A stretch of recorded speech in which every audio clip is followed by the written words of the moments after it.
Solid Snake was able to stop a terrorist threat and bring down Metal Gear Rex without taking a single step. Raiden soon followed in Snake's proverbial footsteps as he was able to liberate the big shell without taking a single step. But where did this legendary technique come from? Who was the originator? We go back to 1964 to witness the birth of the Way of the Snake. Yeah, it turns out it was Snake's dad who did it first. Well, he had to learn it from somewhere. Let's see the original version of this technique in action as we once again ask ourselves, can you beat Metal Gear Solid 3 without taking any steps?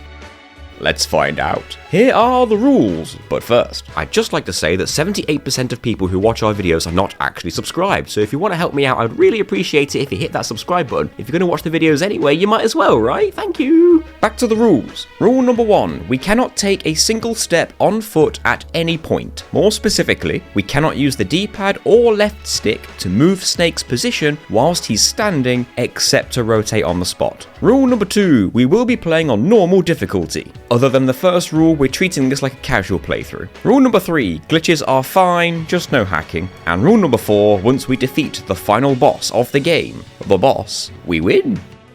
As a side note, if Snake takes a single step automatically when entering loading zones or during cutscenes, that's fine as we have no control over that. I also need to mention that we're playing the Master Collection version of the game on a PlayStation 5. There seems to be various small differences between all versions of this game, so if we cover something that's specific to a certain version, we'll try to mention it. After the world's first Halo jump, Snake finds himself separated from his bag. It's stuck in a tree, and that's our first destination. Our main method of movement is the same as any other Snake, on our belly. We crawl over to the tree, but we need to climb it. If we stand up at the base of the tree and press triangle, Snake will climb the tree automatically. In our previous Metal Gear Solid videos, the rule was, if we had to manually press up or down, then it counts as taking a step. Since Snake climbs all the way to the top automatically without any directional input, we can allow this. There is an interesting glitch that allows Snake to reach the top of trees without actually having to climb them. It's called the burn glitch. It requires any method that sets Snake on fire. Whilst on fire, Snake will take gradual damage. If Snake's damage animation happens right as he's grabbing onto the bottom of a tree, he suddenly zips up to the top.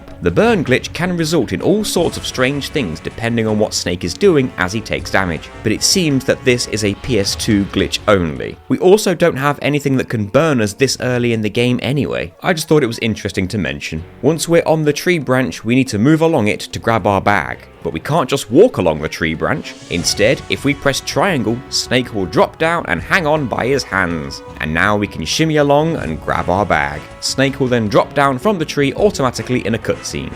If you've played this game before, then it should go without saying that we will be stabbing every wild animal in our path and taking them for rations later. It's a safe assumption that all this crawling will drain our stamina pretty quick. We come to a muddy swamp next with a few crocodiles living in it. Snake will slowly sink into the mud if we're in it for too long, and since we're crawling through it, we die in seconds. We need to get over this swamp though. We search for the shortest path to the next bit of solid ground, and crawl directly to it. A short time spent in the mud means we can just make it over to the other side. The next stretch of mud was wider than the first, but we can still just make it over. Just like with Metal Gear Solid 2, we can fire our weapons from a crawling position, so we tranquilize all guards in the following area. We won't be able to drag bodies in this run since we need to take steps to do so, but we can still lift and drop guards on the spot to make them drop their items. It's here we find out the danger of being discovered. With our limited movement, finding somewhere to hide without being followed is quite difficult, and often results in our death. We can use our best camo and crawl through the tall grass to stealth our way through here to avoid all the guards. We can also find the thermal goggles inside a log here. We see a guard patrolling in front of a long rope bridge. We want him out of the way, so naturally, we shoot the hornet's nest above him and freak him out to make him run over the bridge in a panic. We follow on behind him. Just make sure to hide in some tall grass when you get to the other side because there are a lot more guards over here. We can make our way around and underneath the bridge. We need to shimmy across here, and that means falling over the edge. We can't crawl over the edge, but we can punch our way over the edge. Doing single punches inches Snake forward slightly, and once he falls, he'll grab on automatically,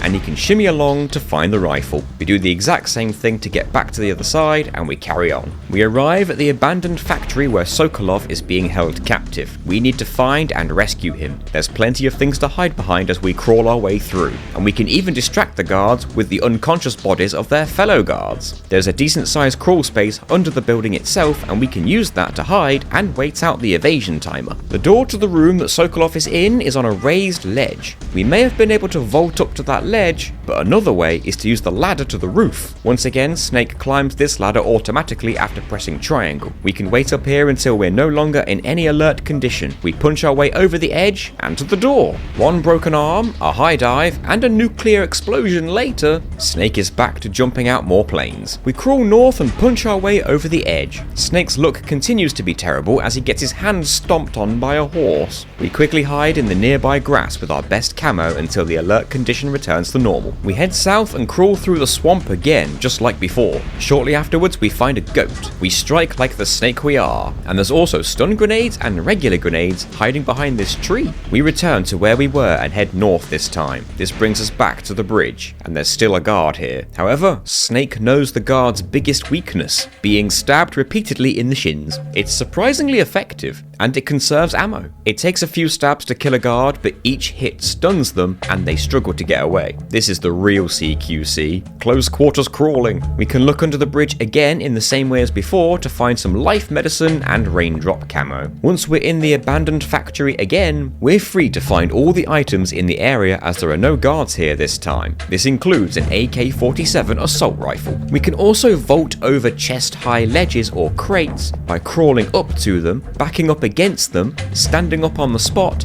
and then pressing triangle. This helps us to grab our trusty box. Snake can crawl over to the doors and open them with the triangle button without needing to take a step. We make a new friend, but now the building is surrounded by guards. Once again, the triangle button will open the trapdoor and we can escape underground. It's much safer than taking the front door. We can use a silencer to take out the guards quietly one by one. Or you can take a different approach and mow them all down with the AK-47 from our hiding spot. Once all the guards have been beaten, Ocelot turns up, and he gets hit with black mass and then uppercutted by a motorcycle. His luck seems even worse than Snake's. The next area has a big lake that we can swim in. We just need to crawl into the water until Snake's feet are off the ground. Then we can submerge under the water, no steps required. When emerging on the other side, we need to punch our way forward until we can start crawling again. There's an underwater tunnel that we can swim through, and this leads to some more grenades. But further on, there's another tree we can climb. We shimmy along the branch and the rope attached to the branch. We drop down to the lower rope and Snake grabs it automatically. We can shimmy along to a platform that has a very important item on it, the croc cap.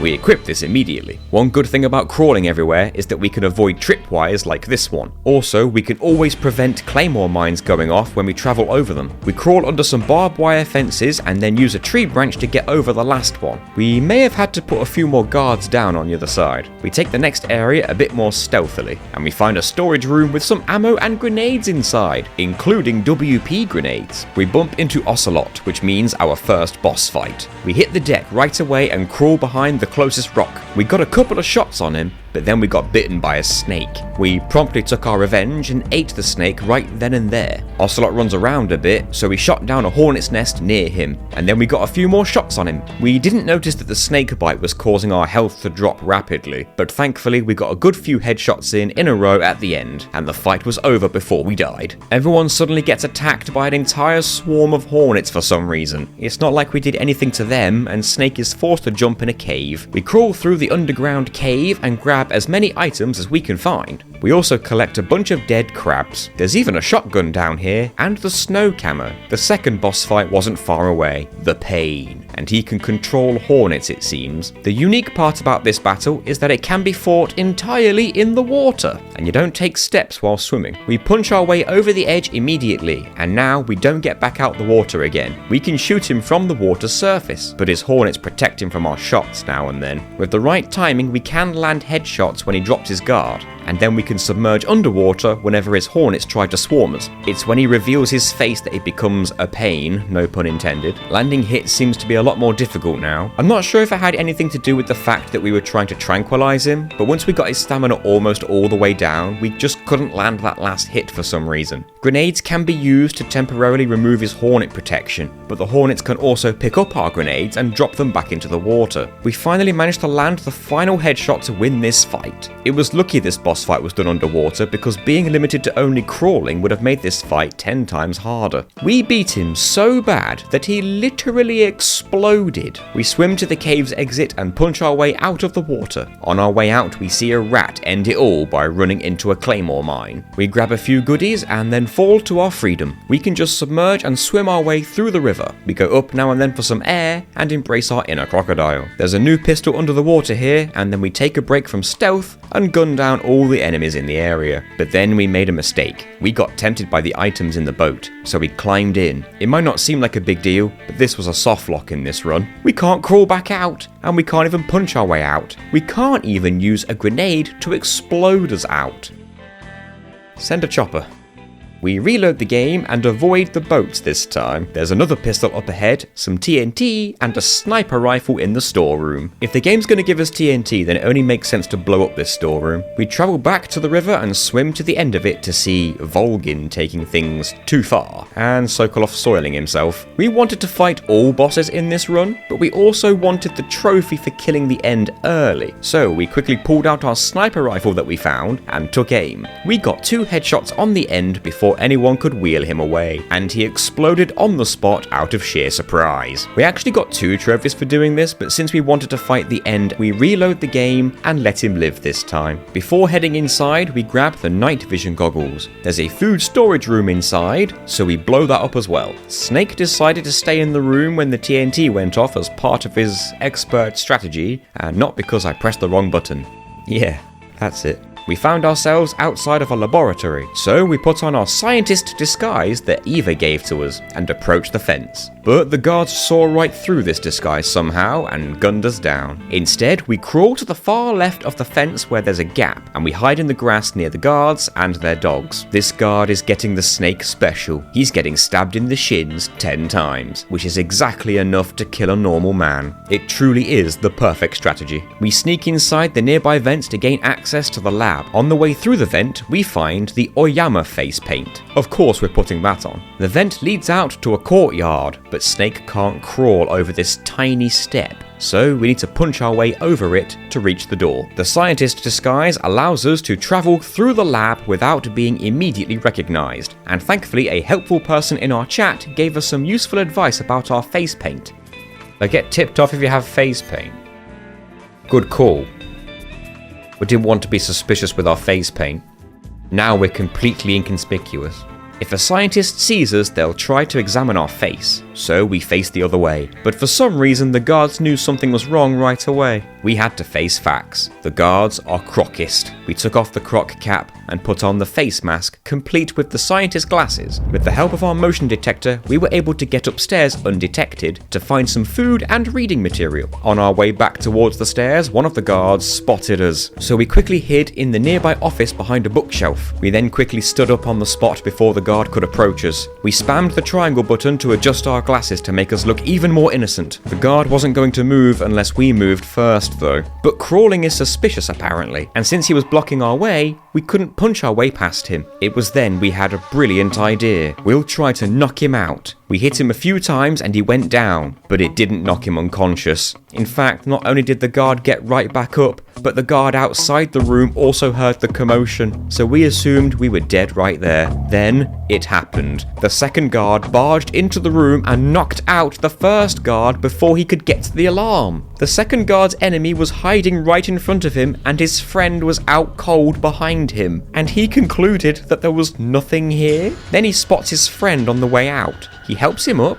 and then both guards leave like nothing had happened. Our luck was turning around. From now on, if a guard approaches us whilst they're on their patrol, we can just stand still until they walk away, and then just go back to crawling once they're not looking. We take the stairs down. There's a room here that we want to get inside. We sneak through the door as a guard walks through, and then we use a single punch combo strat to knock him out. Inside this room, we find the SIG spray, the only weapon that we can use in the scientist disguise. We crawl through a room of scientists and pray they don't get too close to us. We check out some cool Zone of the Enders merch, and now we must backtrack all the way to the warehouse again. We can get out of the lab in the same way we came in, but there's one guard that approaches us and he got right in our way. After waiting for his friend to turn around, we just hit him with the SIG spray and knocked him out. Once we got outside, we had to punch our way over another tiny step, and we escaped the laboratory grounds. Snake then takes an arrow to the leg, so I guess our bad luck is back. We're in a boss fight against the Fear. He can turn invisible and climb trees. We quickly treat our arrow wound and hide in the tall leaves. We manage to get a trank shot on him early, which starts to drain his stamina, but once he knows where we are, we take heavy damage from his arrows. We can't dodge very well in this run. There is a cheese strat though. Right away, we need to use the fake death pill to trick the Fear into thinking that we died. The Fear will approach our body and turn around in disappointment. At that moment, we take the revive pill, get back up, throw a stun grenade somewhat close to the Fear, quickly switch to an AK-47, go in first person view, and look away from the stun grenade just before it explodes. With the Fear stunned, we quickly unload the AK-47 into him for massive stamina damage. If we land enough shots with the AK, this is enough to defeat the Fear right away. If we miss too many shots, like we did the first time, then he runs off and goes into hiding. He'll start eating the local wildlife to regain his stamina, and we can't give chase very well. Once he finds a decent meal, his stamina recovers unfairly fast, so we decided to give the cheese strat another go.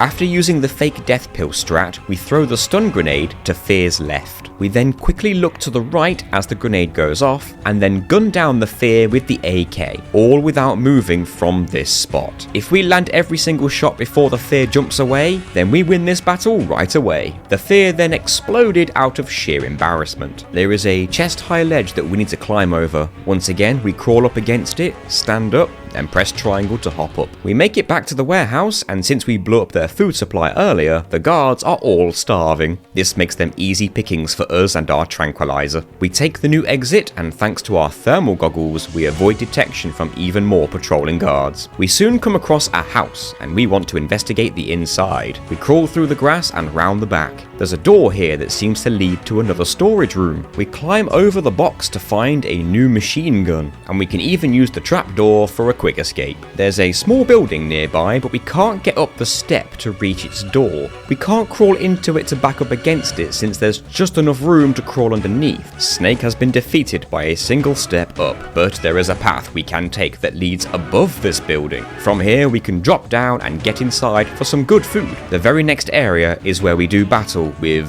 the End, and he wants a sniper fight. There are several different spots the End can spawn across 3 wider areas, but he will always be hiding from us, hoping to get a shot on us when we least expect it. A good way to spot him first is seeing the light reflected from his scope lens in the distance. If we see this first, we can draw first blood with our own sniper, but every time he's hit, he flees to a new spot, and he's deceptively quick. We can't keep up with him in this run anyway, but we can use thermal goggles to see his footprints. It took a fair while before we found him again, so long in fact, that the End was able to heal himself a bit. The thermal goggles reveals his position though. We used them sparingly to save on the battery, and with that, we beat the End at his own game, and he explodes out of pure shame. Next up, we have the most difficult boss in the entire game, the infamous ladder. This is the only ladder in the whole game that we must climb manually. We've been allowing Snake to climb ladders and trees before this because Snake climbs them all automatically with the press of a triangle button. With that not being the case this time, we need to find another way. Anyone who's played this game before will know just how high this ladder ladder goes, and we need to skip it. There is a glitch that will help us with that. It's called the food zip. We need to do a little bit of setup first to make this work. First, we empty one of our pistols by just firing all the bullets into the wall. This will give us an empty ammo magazine. We also unequip everything from our weapon list just to make the next steps easier. We make sure that we're in the previous area from the ladder. Then, from our backpack, we equip the directional mic, any grenade, any pistol, and the knife in that order. We enter the area with the ladder and then make a manual save. This will ensure that we don't need to repeat the previous steps if we fail the next steps, since we can just reload this save. Now, we unequip the directional mic and then equip 3 food items immediately afterwards. We approach the ladder without getting too close to it. We angle the camera upwards so that it's over our head. We use R2 to place one of the 3 food items in our hand, and now we need to do something that seemingly breaks our main rule. We need to take a single step, but we interrupt that step part way by pausing the game. While the game's paused, we equip the empty ammo magazine and the directional mic in that order, and then unpause the game. If we've done everything right, the game will get very confused. Sometimes the game will crash, but sometimes we get lucky and Snake will T-pose and start floating in the direction towards the camera. Since we positioned the camera above us, Snake floats upwards. After a few seconds, Snake zips upwards at breakneck speed. We do need to quickly perform a roll in mid-air to break out of the T-pose and land safely on the platform above the ladder. The timing on this is quite precise. Too low and we miss the platform,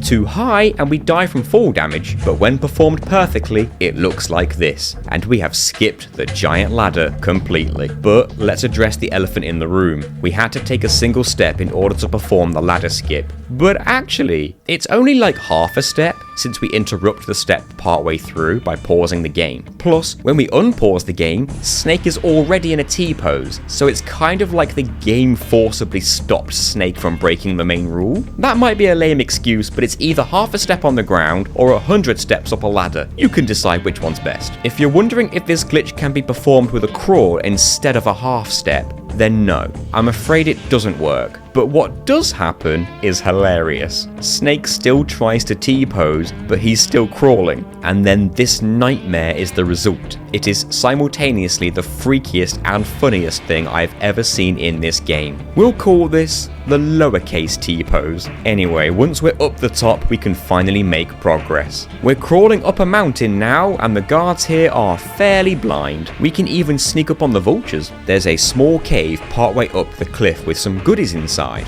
and after stealthing our way by a few guards, we come up to this ledge. It's just too low to count as a chest-high wall, so we can't just hop over it with the triangle button. But if we're on the lower part of the ground, then the ledge is too high to climb up. We genuinely thought that this was the end of the run, or we were going to have to try and figure out another food zip. But we really didn't want to have to take another half step, because 2 half steps kind of feels like 1 full step after all. Thankfully, it was all about finding the sweet spot against the wall, so that it really was chest high, and once we found it, we were able to hop up with the triangle button. We got spotted at one point, but we laid low in a corner with our best camo, and the guards walked right on by us, which was very satisfying. We had to trank a couple more fools, but we made it to the top. There's a room here with some items inside, but we really should not have gone inside. It turns out going inside this room is a soft lock. The only way back out is up these steps, and we can't get up them without taking steps. I guess we live here now. We just need to skip this room next time we try the area. We will be blowing up another food storage room on the way though. This worked out well for us because the next area, the guards are all starving. We had some expired goat meat in our bag, as you do, so we set the trap and the first guard took the bait. We sneak right by him whilst he's being sick. A couple of tranks later and we're underground in the sewers. We meet a man with a fiery personality, the Fury. This boss reminded me a little bit of the second Vulcan Raven boss fight in Metal Gear Solid 1. The sewers are kind of like a grid, and the Fury wanders around looking for us. The biggest difference happens is the Fury has a flamethrower,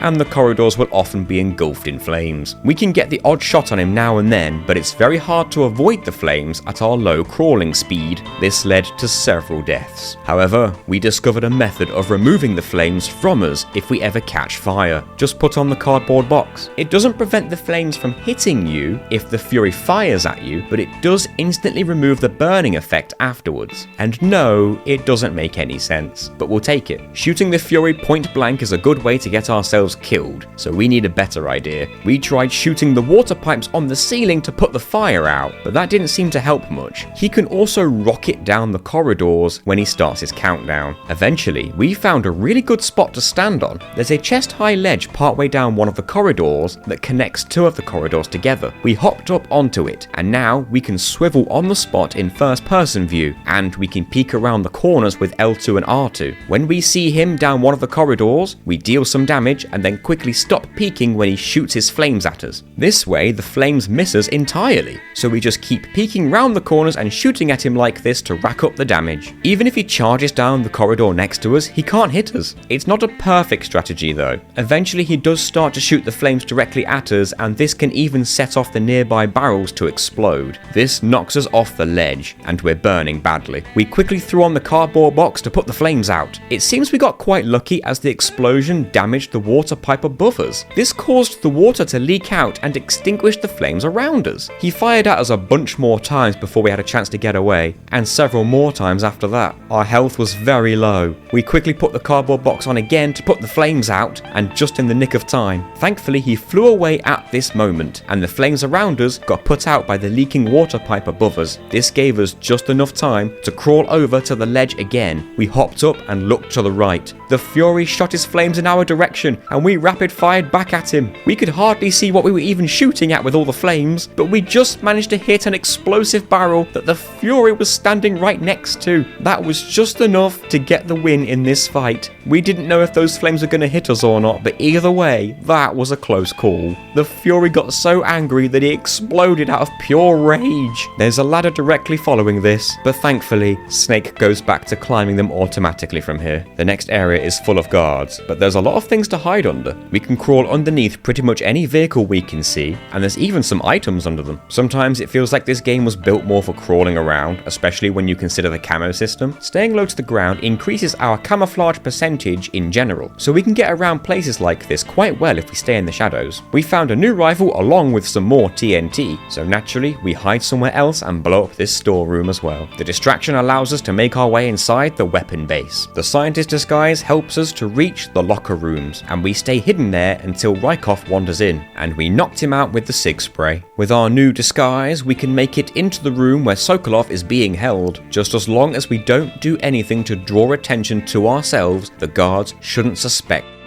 Oh, never mind then. Time for a jailbreak. We grab the fork, the food, and the fake death pill. We've lost pretty much everything else, so the fork will be replacing our knife for now. We call the codec 14475, and the door unlocks. The guard didn't like this, and he likes being stabbed in the shins 10 times with a fork even less. There are no more guards around here, so we can help ourselves to all the items lying around. We don't have any camo anymore, so it's quite a bit more difficult to avoid detection. The big difference between the knife and the fork is that if we kill a small wild animal with the fork, Snake will eat it automatically right then and there. We got discovered shortly after our jailbreak, and the guards with the riot shields turned up. We found out that we can't damage these guards with shin stabbings, but we can push them back and out of our way. This works far too well, and we made it down to the sewers. This gave us time to slowly recover our health bar. The more we allow our health to slowly fill back up, the more our maximum health increases anyway. There are a few dogs in the sewers, and regrettably we must defend ourselves with our fork. There are also a few items down here, including life medicine, and then we go skydiving. We meet a ghost down here, the Sorrow, and he's technically a boss fight. We're waist deep in a narrow river, and the ghosts of everyone we've killed so far are trying to stop us. We can submerge under the water,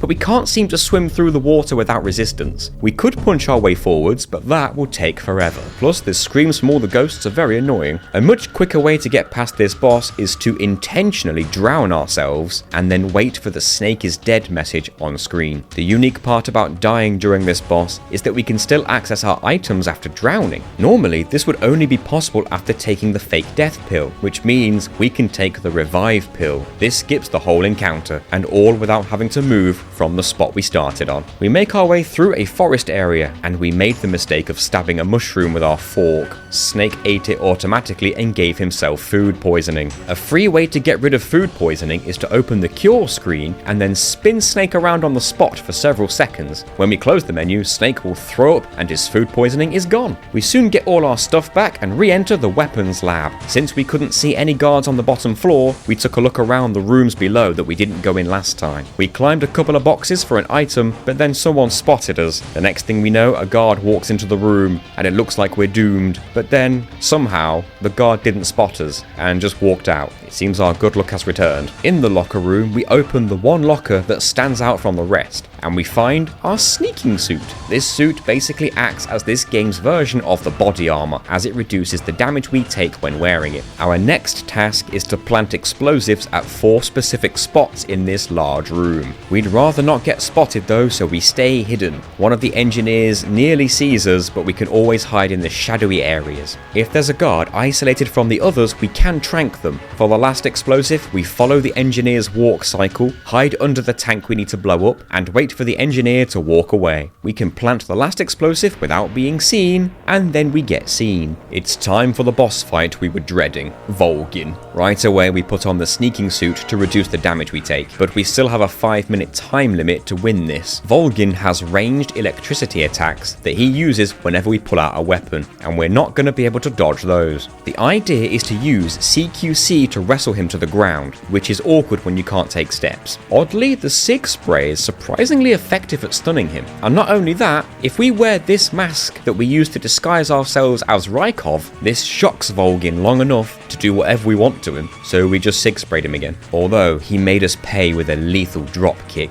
and we swiftly died. On our next attempt, we tried WP grenades. It's hard to hit him most of the time as he tends to run away from whatever we throw at him, but sometimes we can catch him with one. The explosion does decent damage, and he even takes extra damage over time from the burning effect. He really brings the pain after that though. We found the best way to hit him with these WP grenades is to throw it against the wall so it bounces back and next to us, and then we just accept that we're going to get hit as well. Once Volgin loses half his health, there's a cutscene, and then phase 2 of the boss fight starts. We're very low on health, so we finally had to use a couple of those life medicines we've been collecting throughout the game. Volgin has some AoE electricity attacks now, but we stun him by putting on the mask. While he's confused, we throw a WP grenade at him. We managed to get him with one more WP grenade before we could go on the attack, and normally this would have been enough to defeat him, except he always survives on a tiny bit of health. He powers himself up, and now none of our guns will even touch him. We have one final trick up our sleeve, the fake death pill. Volgin will turn his back on us once he thinks we're dead. We take the revive pill, get up,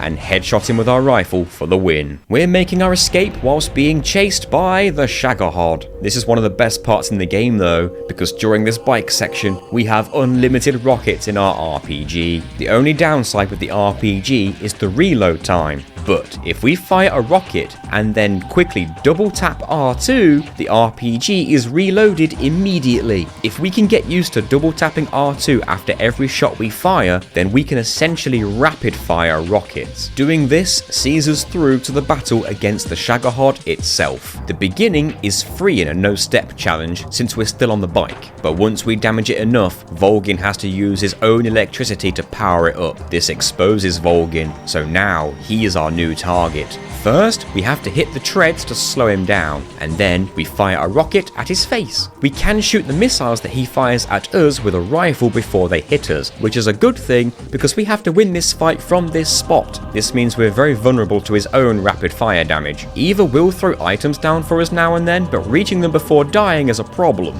If we're going to win this one, we need to take full advantage of the reload trick, and thanks to that trick, we can hit his treads and then hit him right afterwards, and then go right right back to targeting the treads again before he has a chance to move. Keep that up for a while and he is soon defeated once and for all. And then he explodes out of sheer shock. We then must go through one more escape sequence. We get away, but Eva is in a bad way. We need to escort her to safety, but we're being pursued by endless guards. The most annoying part about this section is if we lie down on our fronts, so will Eva, but she won't crawl, which means as soon as we start crawling to our destination, Eva takes the time to lie down and then takes the time to stand back up again before she'll follow us. This really slows us down. We can call her over with the triangle button, but if she loses sight of us, she stops following us entirely. Add to that we need to feed Eva a share of our own food to replenish her rapidly depleting stamina, and this is all quite frustrating. Not to mention that we need to be ready to gun down all the guards that are chasing us now too. The worst part about all of this is that Eva has the gall to question the croc cap, like we didn't use it to get this far. Eva's disrespect aside, we finally made it to the escape vehicle. Eva can suddenly run now apparently, but we have one final boss to deal with, the boss. This fight takes place in a field of white flowers, which can make it tough to see where she is. We're never going to outpace her either, so instead, we're gonna beat her at our own game by putting on the snow camo and the Oyama face paint. I knew that face paint would come in handy. This white camo ensures that we are as hidden as we possibly can be, with the exception of the scientist coat, but we can't use weapons whilst wearing that. We figured we'd try some grenades, but she's very good at dodging them. If she ever catches us up close, she can use CQC to take us down to the ground, and she can even force us to drop stuff from our inventory. If we shoot her at point blank, she can just deflect our bullets with her own bullets. However, if we lie down, we have a 95% camo rating.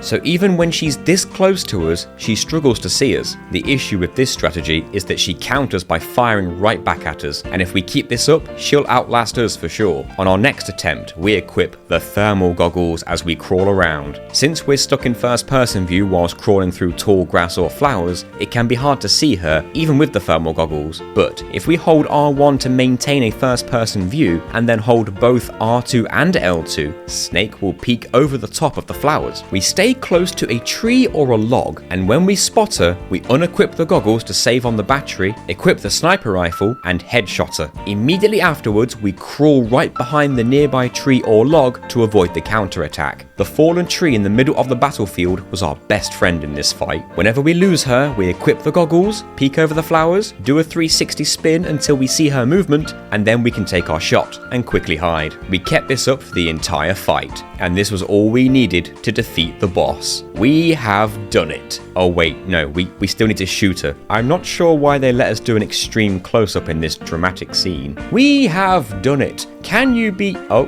no, wait, hang on. We still need to do the duel with Ocelot at the end. Oh, thank goodness the game lets you crawl into the gun. Okay, now we have done it. Can you beat Metal Gear Solid 3 without taking any steps? Yes! And no, you still need to take half a step for the food zip after all. Many people have told me in comments that they don't think climbing ladders should count as taking steps, but I do find it more interesting that we're able to skip ladders in inventive ways. At the end of the day though, that's up to you. Thank you all for watching. Please subscribe if you enjoy challenge runs like this. We're well on our way to 100k now, by the way, which is surreal. I need to thank a few people on the Metal Gear Solid Discord server, especially House Test and Epel for their help.